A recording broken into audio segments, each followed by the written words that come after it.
Sadomasochism is the only way that I can describe the Biden administration's willingness to impoverish and destroy America in order to destroy and inflict maximum pain on Russia. There's no other explanation for how and why President Biden is so ready and willing to just stand by as many Americans across the country and, frankly, people around the world are struggling and suffering.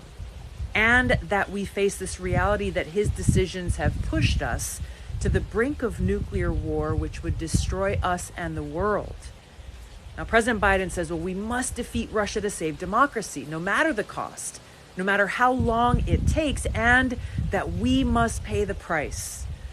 Well, the American people and people around the world are certainly paying the price for Biden's proxy war against Russia. But President Biden, the bipartisan Washington elite, they certainly are not paying this price.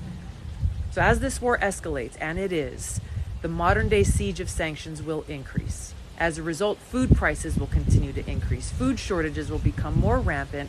Sanctions that are blocking the trade of fertilizers and grains are causing an unprecedented global food crisis that, if it's allowed to go unchecked, will cause countless people to starve to death.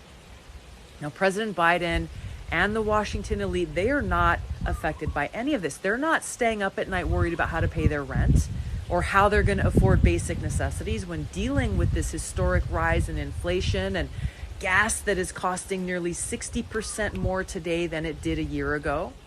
They're not concerned about the fact that when adjusted for inflation, as things are getting more expensive, American workers are earning less.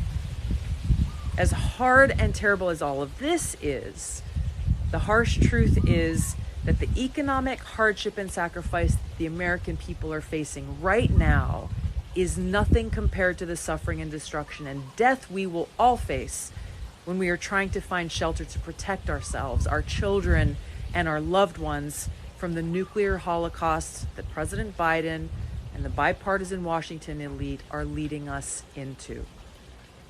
Now, the President of the United States has the ability to do something about this before it's too late, but he's not.